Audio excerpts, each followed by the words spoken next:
오늘 함께 보실 말씀은 창세기 23장 1절에서 20절까지의 말씀입니다. 창세기 23장 1절에서 20절까지의 말씀 우리 함께 봉독하겠습니다. 사라가 127세를 살았으니 이것이 곧 사라가 누린 햇수라. 사라가 가나안 땅 헤브론 곧 기럇 아르바에서 죽음에 아브라함이 들어가서 사라를 위하여 슬퍼하며 애통하다가 그 시신 앞에서 일어나 나가서 헷 족속에게 말하여 이르되 나는 당신들 중에 나그네요 거류하는 자이니 당신들 중에서 내게 매장할 소유지를 주어 내가 나의 죽은 자를 내 앞에서 내어다가 장사하게 하시오. 헷 족속이 아브라함에게 대답하여 이르되 내 주여 들으소서. 당신은 우리 가운데 있는 하나님이 세우신 지도자이시니 우리 묘실 중에서 좋은 것을 택하여 당신의 죽은 자를 장사하소서. 우리 중에서 자기 묘실에 당신의 죽은 자 장사함을 금할 자가 없으리이다. 아브라함이 일어나 그 땅 주민 헷 족속을 향하여 몸을 굽히고 그들에게 말하여 이르되 나로 나의 죽은 자를 내 앞에서 내어다가 장사하게 하는 일이 당신들의 뜻일진데 내 말을 듣고 나를 위하여 소할의 아들 에브론에게 구하여 그가 그의 반머리에 있는 그의 막벨라 굴을 내게 주도록 하되 충분한 대가를 받고 그 굴을 내게 주어 당신들 중에서 매장할 소유지가 되게 하기를 원하노라 하매 에브론이 헷 족속 중에 앉아 있더니 그가 헷 족속 곧 성문에 들어온 모든 자가 듣는 데서 아브라함에게 대답하여 이르되 내 주여 그리 마시고 내 말을 들으소서. 내가 그 밭을 당신에게 드리고 그 속의 굴도 내가 당신에게 드리되 내가 내 동족 앞에서 당신에게 드리오니 당신의 죽은 자를 장사하소서. 아브라함이 이에 그 땅의 백성 앞에서 몸을 굽히고 그 땅의 백성이 듣는 데서 에브론에게 말하여 이르되 당신이 합당히 여기면 청하건대 내 말을 들으시오. 내가 그 밭 값을 당신에게 주리니 당신은 내게서 받으시오. 내가 나의 죽은 자를 거기 장사하겠노라. 에브론이 아브라함에게 대답하여 이르되 내 주여 내 말을 들으소서. 땅값은 은 400세겔이나 그것이 나와 당신 사이에 무슨 문제가 되리이까? 당신의 죽은 자를 장사하소서. 아브라함이 에브론의 말을 따라 에브론이 헷 족속이 듣는 데서 말한 대로 상인이 통용하는 은 400세겔을 달아 에브론에게 주었더니 마므레 앞 막벨라에 있는 에브론의 밭 곧 그 밭과 거기에 속한 굴과 그 밭과 그 주위에 둘린 모든 나무가 성문에 들어온 모든 헷 족속이 보는 데서 아브라함의 소유로 확정된지라. 그 후에 아브라함이 그 아내 사라를 가나안 땅 마므레 앞 막벨라 밭 굴에 장사하였더라. 마므레는 곧 헤브론이라. 이와 같이 그 밭과 거기에 속한 굴이 헷 족속으로부터 아브라함이 매장할 소유지로 확정되었더라. 아멘. 오늘 본문은요, 사라의 죽음으로 시작합니다. 얼핏 보면 그냥 장래 이야기 같기도 합니다. 하지만 하나님께서는 단순히 한 사람의 죽음을 기록하려고 이 말씀을 우리에게 주신 것이 아닙니다. 오늘 말씀 가운데 하나님께서는 죽음 앞에서도 약속을 붙드는 믿음이 무엇인가를 아브라함을 통해서 우리에게 보여줍니다. 사라는 127세를 살다가 헤브론에서 세상을 떠났습니다. 성경에서 여성의 나이를 이렇게 자세히 기록한 경우는 매우 드뭅니다. 이는 사라가 단순히 아브라함의 아내가 아니라 하나님의 언약을 함께 이루어간 믿음의 사람이었기 때문에 이렇게 이 사라에 대해서 나이까지도 정확하게 기록이 되어 있는 겁니다. 본문을 보면요, 아브라함은 그 사랑하는 아내 사라의 죽음 앞에서 크게 슬퍼합니다.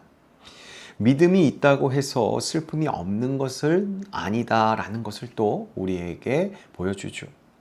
그러나 믿음은요, 슬픔 속에서도 하나님의 약속을 놓지 않는 것이다 라고 할 수 있습니다. 그래서 오늘 말씀의 첫 번째 교훈은 믿음은 약속을 바라보며 현실을 살아가는 것이다 라는 겁니다. 믿음은 약속을 바라보며 현실을 살아가는 것, 그것이 믿음입니다. 본문 2절을 보겠습니다. 사라가 가나안 땅 헤브론 곧 기럇 아바르에서 죽음에 아브라함이 들어가서 사라를 위하여 슬퍼하며 애통하다가, 자, 이 장면을 보면 아브라함은 깊이 슬퍼했습니다. 하지만 슬픔에만 머물러 있지 않았습니다. 그는 곧 사라를 장사 지낼 장소를 마련하기 위해 움직였죠.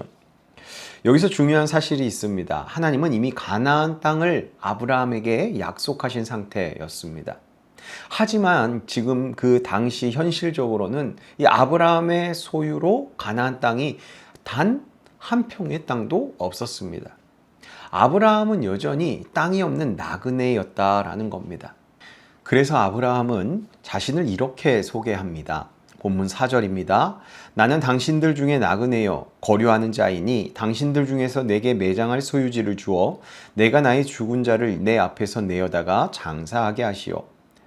이렇게 아브라함은요, 자신의 그 처지, 자신의 현실을 부정하지 않았습니다.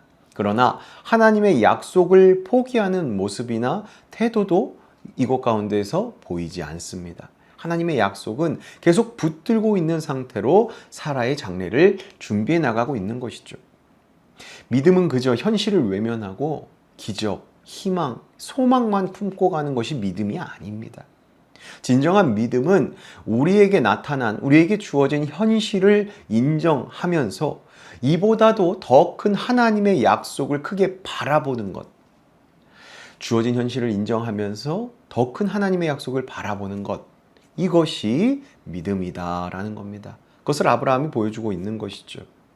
아브라함의 눈앞에는 장래가 있었지만 마음에는 하나님의 약속도 여전히 함께 존재하는 상태였습니다. 우리도 마찬가지입니다. 지금 삶이 어렵고 답답할 수 있습니다. 눈에 보이는 현실은 약속과도 너무나도 멀어 보일 수도 있죠. 하나님께서 주신 마음과 하나님께서 우리에게 예비하여 주신 그 선한 길 도대체 언제 보이는가? 언제 나타나는가? 그렇게 인내하기 힘들 때가 있죠. 그러나 우리가 가질 믿음은 하나님의 약속의 말씀을 우리 눈앞의 현실보다 더 크다는 그 믿음을 가지고 그 약속의 말씀을 붙잡고 그 믿음으로 살아가는 것입니다. 이러한 믿음이 저와 여러분 가운데 있길 간절히 소망합니다. 이제 이어서 두 번째 교훈은요, 믿음은 정직하고 바른 길을 선택하는 것이다 라는 겁니다. 믿음은 정직하고 바른 길을 선택하는 것.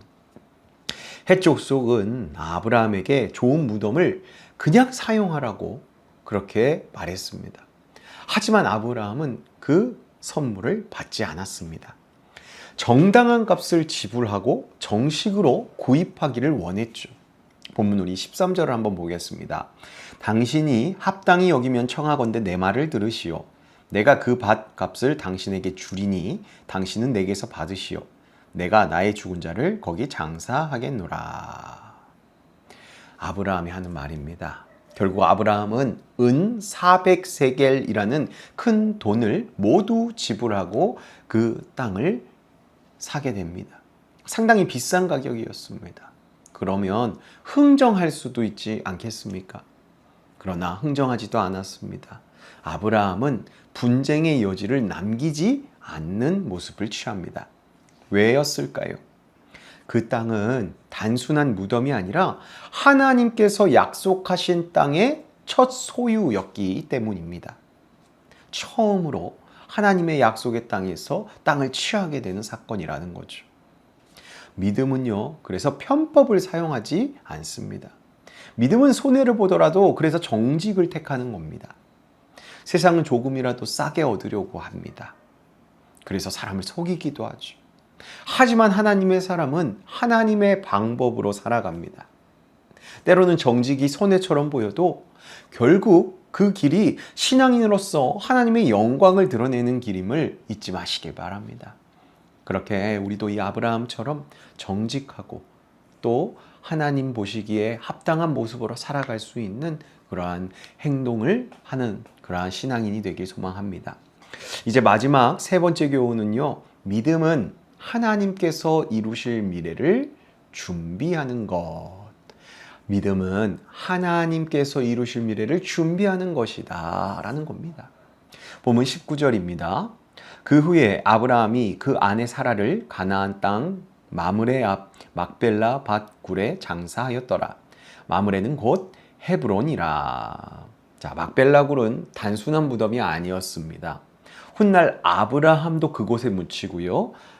아들인 이삭과 또 리브가, 야곱, 레아도 그곳에 장사되어집니다. 한 사람의 장례를 위해 구입한 땅이 믿음의 가문의 묘지가 되었다라는 겁니다. 더 중요한 것은 이것이 하나님께서 약속하신 땅의 첫 소유가 되었다는 것. 그게 다시 한번 우리가 이 본문을 바라볼 때 가장 중요하게 여겨야 할 점입니다. 즉 아브라함은 아내가 죽었을 때 이 아내의 죽음만 바라본 것이 아니라, 아내가 죽었다는 그 현실만 바라본 것이 아니라 하나님의 약속의 성취, 약속의 땅을 나에게 주실 것이다 라는 그 약속의 성취까지도 내어다 보았다라는 겁니다. 사라를 묻었지만 하나님의 약속을 그 굴 가운데, 그 땅 가운데 함께 심은 것이죠. 우리도 믿음으로 살아갈 때 당장의 눈앞의 결과만 보아서는 안 됩니다. 오늘의 순종은 내 삶을 넘어 다음 세대까지도 이어질 수 있기 때문입니다. 오늘의 순종이 내일의 하나님의 은혜의 통로가 될 수도 있고, 또 미래 세대까지 하나님께서 주실 축복의 통로가 될 수도 있기 때문입니다. 신광희 성도 여러분, 창세기 23장은 죽음으로 시작하지만 절망으로 끝나지 않습니다. 슬픔으로 끝나지 않습니다. 하나님의 약속은 이 죽음으로도 멈출 수가 없었죠. 사라는 세상을 비록 떠났지만 하나님의 언약은 계속 이 가운데 이루어져 나가고 있는 것입니다. 그렇게 아브라함은 눈앞의 상실보다 하나님의 약속을 바라보았습니다. 그래서 그는 약속의 땅에 믿음의 첫 발자국을 정직하게 남길 수 있었던 것입니다. 우리도 때로는 슬픔을 경험할 수도 있고 현실의 벽 앞에 설 때도 있습니다. 그러나 하나님의 약속은 절대 변하지 않습니다. 눈에 보이지 않아도 하나님은 언제나 신실하게 우리 삶 가운데 일하고 계십니다. 그러므로 현실보다 약속을 붙드시길 축원합니다. 또 손해를 보더라도 정직을 선택하시길 바랍니다. 그리고 오늘도 하나님께서 이루실 미래를 바라보시며 믿음의 발걸음을 내딛으시는 저와 여러분의 인생 되길 간절히 소망합니다. 그렇게 우리가 아브라함의 믿음을 본받아서 하나님께서 이루어 가시는 약속의 성취를 삶 가운데 누리는 저와 여러분의 인생 되길 예수님의 이름으로 축복합니다. 기도하겠습니다. 은혜가 충만하신 하나님 아버지, 저희가 눈앞의 현실보다 하나님의 약속을 더욱 신뢰하는 믿음을 갖길 소망합니다. 삶의 슬픔과 어려움 앞에서도 낙심하거나 흔들리지 않고 언제나 신실하게 일하시는 하나님을 바라보며 끝까지 소망을 붙들도록 인도하여 주시옵소서.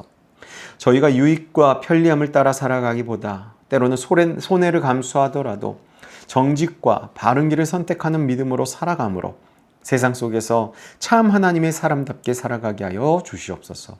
오늘의 순종이 하나님의 뜻을 이루는 씨앗이 됨을 믿게 하시고 작은 일에도 기쁨으로 순종하도록 저희를 인도하여 주시며 아브라함처럼 저희의 삶을 통해 저희들의 다음 세대까지도 믿음의 유산이 이어질 수 있도록 역사하여 주시옵소서. 오늘 하루를 허락하신 주님께 감사드리며 하나님께서 예비하신 약속의 말씀을 우리가 붙들도록 언제나 우리를 인도하여 주시는 우리 주 예수 그리스도의 이름으로 간절히 기도하옵나이다. 아멘. 오늘도 우리 하나님의 역사하심, 또 우리의 미래까지도 계획하시고 우리의 현실의 어려움 가운데에서도 은혜를 베푸실 일을 준비하시는 그 하나님을 의지하고 신뢰함으로 오늘을 살아내는 저와 여러분 되길 소망합니다. 함께 오늘 하루 기도하며 시작하겠습니다. 기도합니다.